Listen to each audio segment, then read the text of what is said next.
Assalamualaikum warahmatullahi wabarakatuh. Perkenalkan, kami dari kelompok 3 yang beranggotakan A. Alia Mizana dengan NPM 202000219. Yang kedua ada Anita Susilowati dengan NPM 202000232. Yang terakhir ada Sabella Arimaulina dengan NPM 202000251. Di sini kami akan mempresentasikan tentang sumber-sumber kebenaran berupa ilmu, filsafat, agama, dan peran agama bagi manusia. Saya, Aalia Mezana, akan mempresentasikan tentang ilmu. Ilmu berasal dari bahasa Arab. Alimah, ya'lamu, ilman, yang berarti mengerti atau memahami dengan benar. Dalam Kamus Besar Bahasa Indonesia menyebutkan bahwa ilmu adalah pengetahuan tentang suatu bidang yang disusun secara bersistem menurut metode tertentu yang dapat digunakan untuk menerangkan gejala-gejala tertentu di bidang pengetahuan atau kepandaian tentang duniawi, akhirat, lahir dan batin, dan sebagainya. Yang kedua ada filsafat. Filsafat dalam Kamus Besar Bahasa Indonesia dapat diartikan sebagai pengetahuan dan penyelidikan dengan akal budi mengenai hakikat segala yang ada, sebab, dan asal hukumnya. Teori yang mendasari alam pikiran atau suatu kegiatan, serta ilmu yang dapat berartikan logika, estetika, metafisika, dan epistemologi. Istilah filsafat berasal dari bahasa Yunani yang terdiri atas dua kata, philo yang berarti cinta dan sophia yang berarti kebenaran. Arti filsafat menurut para ahli. Plato mengatakan bahwa filsafat adalah pengetahuan tentang segala yang ada.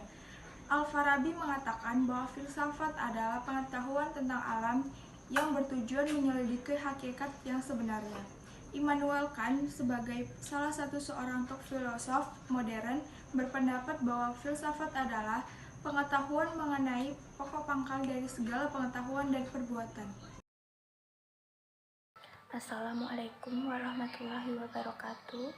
Saya Anita Susilowati, NPM 2023232. Di sini saya akan membacakan tentang filsafat dalam mencari kebenaran. Cara-cara untuk mencari kebenaran: yang pertama, penemuan secara kebetulan. Penemuan ini datangnya tidak dapat diperhitungkan terlebih dahulu. Keadaan tidak pasti dan tidak selalu memberi gambaran kebenaran. Yang kedua, trial dan error. Terdapat usaha aktif untuk mencoba lagi. Yang ketiga, otoritas atau kewibawaan. Pendapat berasal dari badan atau orang-orang terkemuka yang dianggap berwibawa, dijadikan pegangan yang kebenarannya dianggap mutlak, bahkan pendapat itu sudah menjadi milik umum. Yang keempat yaitu pemecahan secara spekulatif. Pemecahan masalah dilakukan dengan memilih berbagai kemungkinan pemecahan, meskipun yang bersangkutan juga belum yakin bahwa cara yang dipilihnya itu paling tepat, tetapi hanya berdasarkan pertimbangan-pertimbangan yang tidak begitu masuk suatu pilihan itu dianggap baik. Yang kelima, dengan berpikir kritis atau berdasarkan pengalaman. Manusia mempunyai kemampuan berpikir. Dengan silogisme diaturlah cara berpikir, yaitu dengan berpangkal pada premis-premis untuk diperoleh suatu kesimpulan, ataupun berpangkal pada fakta-fakta yang diperoleh melalui pengalaman langsung. Yang keenam, metode penelitian ilmiah. Penelitian merupakan penyaluran hasrat ingin tahu manusia dalam taraf keilmuan.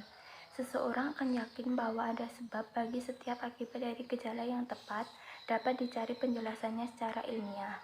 Penelitian bersifat objektif karena kesimpulan yang diperoleh hanya akan ditarik apabila dilandasi dengan bukti yang meyakinkan dan dikumpulkan melalui prosedur yang jelas, sistematis, dan terkontrol. Kemudian agama. Agama berasal dari bahasa Sanskerta yang berarti tradisi. Dalam bahasa Arab, agama dikenal dengan kata al-din yang terdiri atas dal, ya, dan nun. Dari huruf-huruf ini bisa dibaca dengan dain yang berarti utang dan din yang berarti agama dari hari kiamat. Ketiga arti tersebut sama-sama menunjukkan adanya dua pihak yang berbeda. Kemudian, metode untuk mencari kebenaran. Ilmu dan penelitian mempunyai hubungan yang sangat erat, di mana hasil dan proses sangat terkait.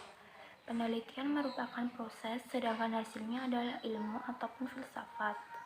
Sedangkan pendapat lain menyatakan bahwa penelitian ilmu dan filsafat adalah proses untuk menuju pada hasil, yaitu kebenaran. Kemudian 3 teori kebenaran, yaitu yang pertama teori korespondensi.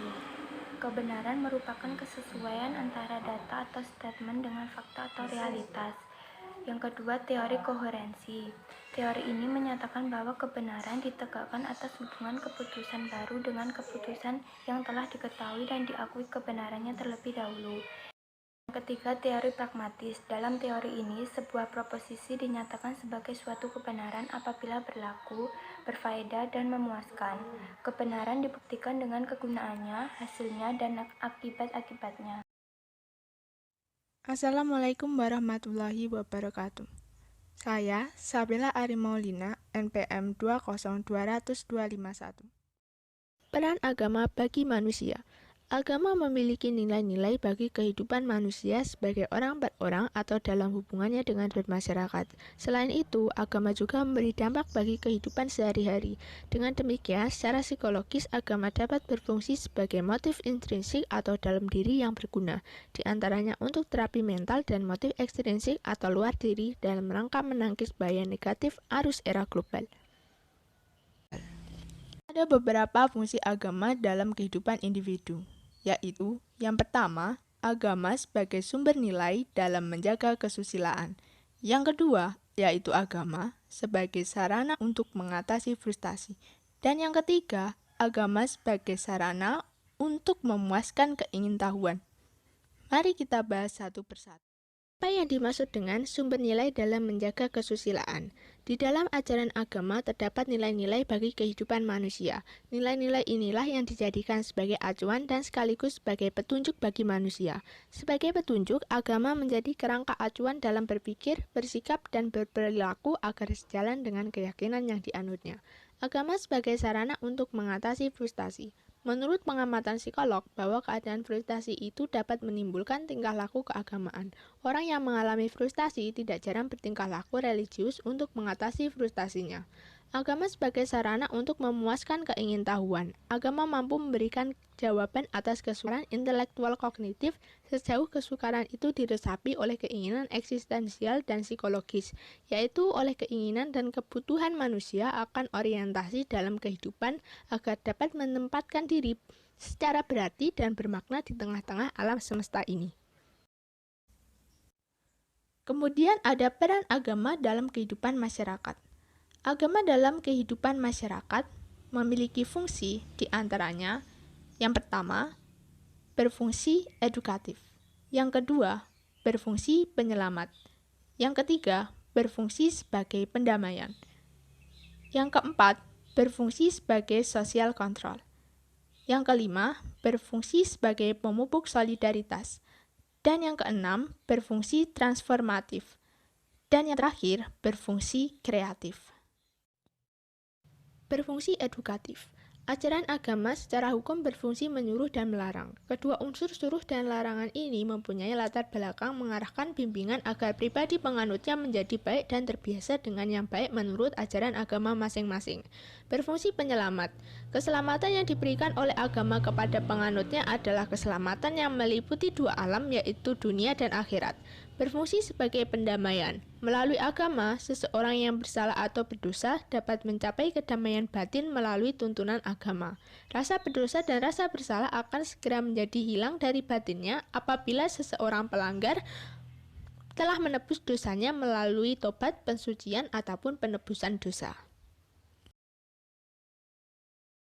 Berfungsi sebagai social control. Ajaran agama oleh penganutnya dianggap sebagai pengawasan sosial secara individu maupun kelompok. Berfungsi sebagai pemupuk rasa solidaritas. Para penganut agama yang sama secara psikologis akan merasa memiliki kesamaan dalam satu kesatuan iman dan kepercayaan. Berfungsi transformatif. Ajaran agama dapat mengubah kehidupan kepribadian seseorang atau kelompok menjadi kehidupan baru sesuai dengan ajaran agama yang dianutnya. Berfungsi kreatif. Ajaran agama mendorong dan mengajak para penganutnya produktif, bukan saja untuk kepentingan dirinya sendiri, tetapi juga untuk kepentingan orang lain. Dan itulah beberapa peran agama bagi manusia. Sekian dari kami, semoga bermanfaat. Wassalamualaikum warahmatullahi wabarakatuh.